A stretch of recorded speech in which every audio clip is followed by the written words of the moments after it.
What have you taken away from these last couple games where you guys were in pretty good position and then faded away? We just got to finish. We got to close out. Obviously, playing 12 guys, getting a lot of different lineups. We just got to continue to play together, learn each other's strengths. Only game 16, 17, so 82 games is a long season. But, yeah, we just got to execute better down the stretch, and we had a great practice today, and so clean some things up.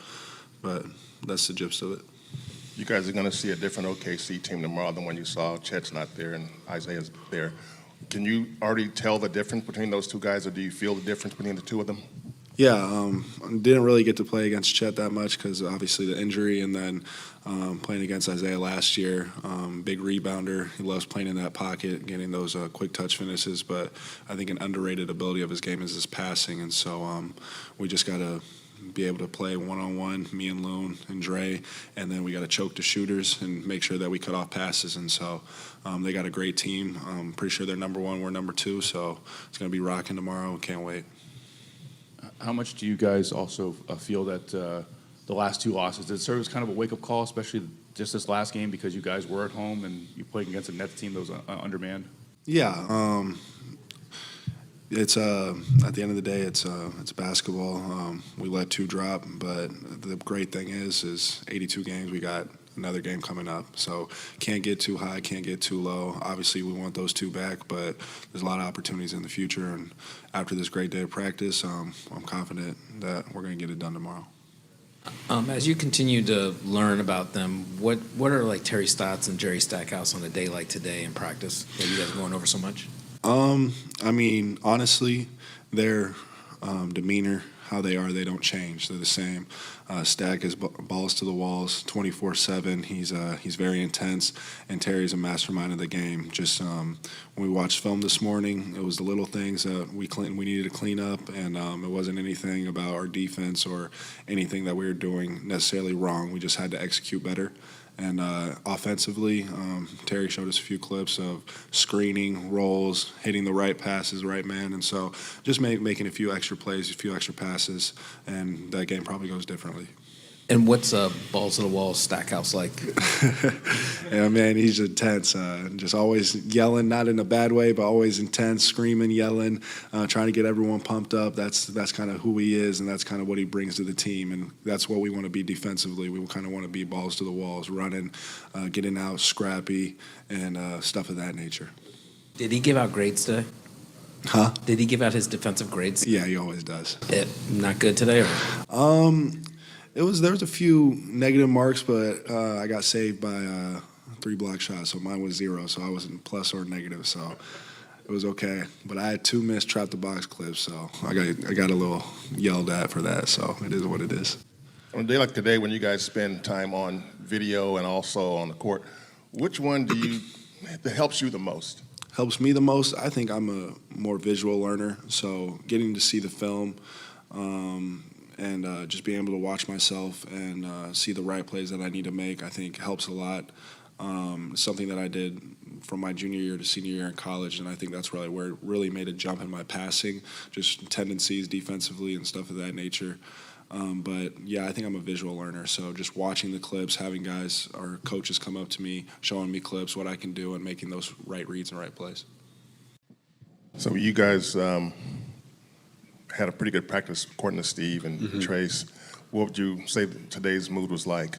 I think today's mood was intense, but it was still just fun to be back in the practice gym, back at home.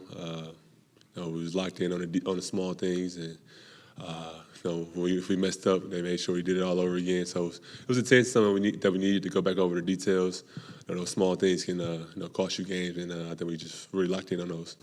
When you look back at these last 2 games where you guys had good leads in the third quarter and faded down the stretch, what are the things that stood out to you as where you guys fell short?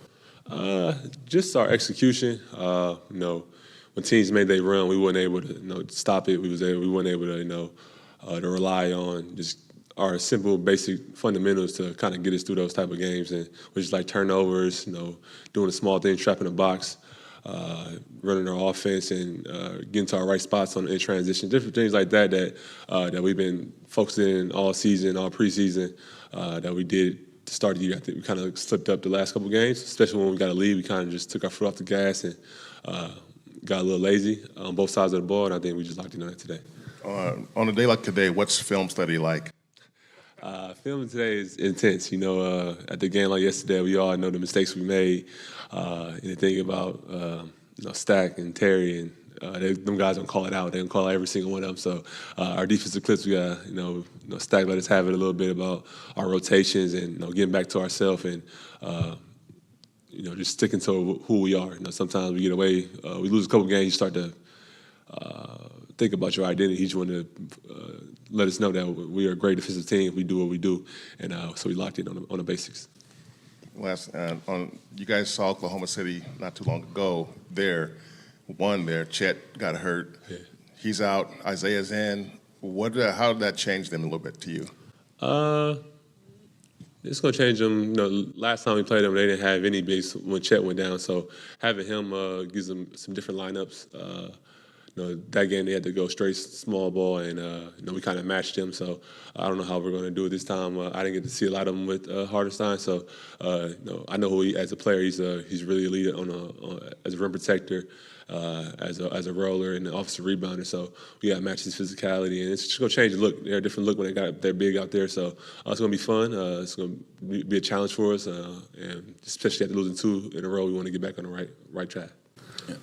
Just getting back to last night's game, did you guys feel that you guys sort of got too comfortable when you got that lead of 18 in the third quarter? Yeah, I guess you could say that. I think we played hard. We still played, but we just the details. Them guys, Brooklyn, kept playing hard. They punched us in the mouth, and we weren't able to turn their water off. They kept hitting the threes. They got their confidence, and we kind of just was on our heels the rest of the half. And we are our best when we're attacking teams, and we're putting the pressure on them, and they're responding to us. And I think they put us on our heels. Is it also just one of those things too? Once in a while, when a team is like just making shots, they just fall. It looks like you guys. Obviously, there was a point where you guys were kind of trading back and forth. Yeah. But they would make shots on their end, and you guys unfortunately wouldn't. Definitely. They got their confidence. Even with them guys missing, them guys. Brooklyn's a great offense, and they've been showing that throughout the early parts of the season. And it's our job to make them go missing, and we didn't do a good job of that. We didn't, like I said, we didn't put them on their heels. They had us in scramble mode the whole. From middle to third on, and our defense is best when we got guys uncomfortable, and I think we didn't do a good job of that. So we got back to our basic principles today, and hopefully we can do better against Oklahoma City. I know, there's one more for me. I know games are games, but when you look at tomorrow being OKC number 1, you guys are number 2 in the conference. I mean, how big is that for you guys? It's big, just a good test for us. Big for us just to get on the right track. We want to be a great home court team, and we already lost 2, so we want to. Coming off 2 in a row, is just get back on the right path, get to playing our style of basketball, and we want to, put our identity on the game. And so it's going to be a good game. It should be a fun environment, and it's a good place to test us, see where we're at. Loon, going back to the defense for a second, what in particular jumped out on film about some of those defensive breakdowns? Like, where exactly do you feel like you need to be a little sharper? Our communication wasn't good, and we didn't really rotate and trap the box how we normally would. Stack talked about us being early and being aggressive, and I think we was half second late on everything, and that makes the world of a difference when you're playing against a team like Brooklyn. And so we got back, just make sure our rotation, just our basic shell wasn't intact, and I think that. When our basic shell was in attack, you're not going to be able to stop anybody in this league today. So we just got back to the fundamentals. KEVON, you just talked about Stotts and Stack being intense. TJD described Stack as balls to the walls, intense. Yeah. What is Stack like on a day like today in film? Today, like a day like today, he's always intense. I don't think it's when we win or lose, he's gonna find something to improve on that end. So with him, he's gonna hold everybody kind of from top to bottom. If you think, even if you got to stop, if the principle wasn't right, if the process wasn't right, he's still gonna call you out on it, which is a little different. So he's doing that on every game, every play. And so today he was really intense. We went through a lot of clips. and we really locked in on the small things. And so yeah, Stack's intense, and but I love it. You know, he brings that the edge that we need for our team. Mike Brown had a grading system, right? Mm-hmm. And he has a grading system. Yeah. What are the differences between the two? So on Mike's grading system, we just got like a score, and based like it was like a whole like a different things that went into a score, and on Stacks it's like it's gonna show you every play that you messed up on, and then it's gonna be a couple plays that what you got good, the steals, deflections. Is a plus, and then everything else that you messed up on, principles like that. So you're gonna see what if it was a plus or a minus from the game. So, and then he'll give you like a time stamp on like where you messed up at. So he's gonna hold you accountable. And if you got questions like, "No, I thought I was right," you can go back and watch the clip, and he'll watch the clip with you and explain to you why you was wrong. Is that just for you to see, or is that for everyone to see? For everybody on the team. I can look at everybody's score On a computer? on our. Yeah, we get a text every game day. So yeah.